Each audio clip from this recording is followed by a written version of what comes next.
ಯಾವುದೇ ಆ್ಯಪ್ ಇಲ್ಲದೆ ಎಐ ವಿಡಿಯೋಸ್ನ ಯೂಟ್ಯೂಬಲ್ಲಿ ಕ್ರಿಯೇಟ್ ಮಾಡ್ಬೋದು. ನಿಮ್ಗಿದು ಗೊತ್ತಾ? ನೋಡಿ ತುಂಬ ಈಸಿ ಇದೆ ಹೇಗೆ ಅಂತ. ಚಾಟ್ ಜಿ ಪಿ ಟಿನ ಓಪನ್ ಮಾಡ್ಕೊಳ್ಳಿ. ಚಾಟ್ ಜಿ ಪಿ ಟಿಯಲ್ಲಿ ನೀವು ಯಾವ ರೀತಿಯ ಎ ಐ ವಿಡಿಯೋನ ಕ್ರಿಯೇಟ್ ಮಾಡಲಿಕ್ಕೆ ಇಷ್ಟಪಡ್ತೀರಾ ಆ ಥರ ಫೋಟೋ ಆಗಲಿ ಅಥವಾ ಪ್ರಾಂಪ್ಟ್ ಆಗಲಿ ನೀವು ಕೇಳ್ಬೋದು. ನಾನು ಸ್ವತಂತ್ರ ದಿನಾಚರಣೆ ಇರೋ ಕಾರಣದಿಂದ ಅದಕ್ಕೆ ರಿಲೇಟೆಡ್ ಆಗಿರುವಂಥ ಎ ಐ ವಿಡಿಯೋನ ಕ್ರಿಯೇಟ್ ಮಾಡಲಿಕ್ಕೆ ಇಷ್ಟಪಡ್ತೀನಿ.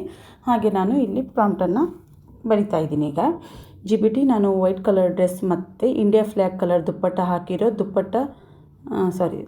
ಸ್ಟ್ಯಾಂಡಿಂಗ್ ಫೋಟೋನ ರೆಡಿ ಮಾಡಿಕೊಡು ಅಂತೇಳ್ಬಿಟ್ಟು ಕೇಳ್ತಾ ಇದ್ದೀನಿ. ನೋಡಿ ನನ್ನ ಫೋಟೋ ರೆಡಿ ಆಗುತ್ತೆ. ಈಗ ನನ್ನ ಫೋಟೋ ರೆಡಿ ಆದ ತಕ್ಷಣ ಅದನ್ನು ಇಮೇಜಿನ ಮೇಲೆ ಕ್ಲಿಕ್ ಮಾಡಿ ಅದನ್ನು ಸೇವ್ ಮಾಡ್ಕೊಳ್ಳಿ. ಇಮೇಜನ್ನು ಸೇವ್ ಮಾಡ್ಕೊಂಡಾದ ನಂತರ ಸೀದಾ ನೀವು ಯೂಟ್ಯೂಬಿಗೆ ಬನ್ನಿ. ಯೂಟ್ಯೂಬ್ ಬಂದ ಮೇಲೆ ಅಲ್ಲಿ ಈಗ ಪ್ಲಸ್ ಐಕಾನ್ ಮೇಲೆ ಕ್ಲಿಕ್ ಮಾಡಿಕೊಂಡು ಕೆಳಗಡೆ ಅಲ್ಲಿ ಮೇಲೆ ನೋಡಿ ಸ್ಟಾರ್ ರೀತಿ ಉಳಿತಾ ಇದೆಯಲ್ಲ ಅದ್ರ ಮೇಲೆ ಕ್ಲಿಕ್ ಮಾಡ್ಕೊಳ್ಳಿ. ಡಿಸ್ಕ್ರೈಬ್ ಯುವರ್ ಐಡಿಯಾ ಅಂತ ಇರುತ್ತೆ. ನಿಮ್ಗೆ ಯಾವ ರೀತಿ ವಿಡಿಯೋ ಮಾಡಬೇಕು ಈಗ ಇಲ್ಲಿ ಮತ್ತೆ ನೀವು ಪ್ರಾಂಪ್ಟ್ ಹಾಕಿ, ಓನ್ ಪ್ರಾಂಪ್ಟನ್ನು ಹಾಕಿ. ನಾನು ಕೈಯಲ್ಲಿ ಫ್ಲ್ಯಾಗ್ ಹಿಡ್ಕೊಂಡು ನಡ್ಕೊಂಡು ಬರೋ ರೀತಿಯಲ್ಲಿ ಸ್ವಲ್ಪನೂ ಫೇಸ್ ಚೇಂಜ್ ಮಾಡಿದೆ. 9x16 ಅಂದರೆ 9x16 ನನಗೆ ಒಂದು ವಿಡಿಯೋ ರೆಡಿ ಮಾಡಿಕೊಡು ಅಂತ ಕೇಳ್ತೀನಿ. 9x16 ಅಂತಲೇ ಕೊಡಬೇಕು ಫ್ರೆಂಡ್ಸ್, ಯಾಕಂದರೆ ಶಾರ್ಟ್ಸ್ಗೆ ರೀಲ್ಸ್ಗೆಲ್ಲ ಅಪ್ಲೋಡ್ ಮಾಡಲಿಕ್ಕೆ ಈಸಿ ಆಗುತ್ತೆ. ಆ್ಯಡ್ ಇಮೇಜ್ ಅಂತಿದೆಯಲ್ಲ ಇದ್ರ ಮೇಲೆ ಕ್ಲಿಕ್ ಮಾಡಿಕೊಂಡು ಆವಾಗಲೇ ಜಿ ಪಿ ಟಿಯಿಂದ ಸೇವ್ ಮಾಡ್ಕೊಂಡು ಫೋಟೋನ ಇಲ್ಲಿ ಹಾಕಬೇಕು.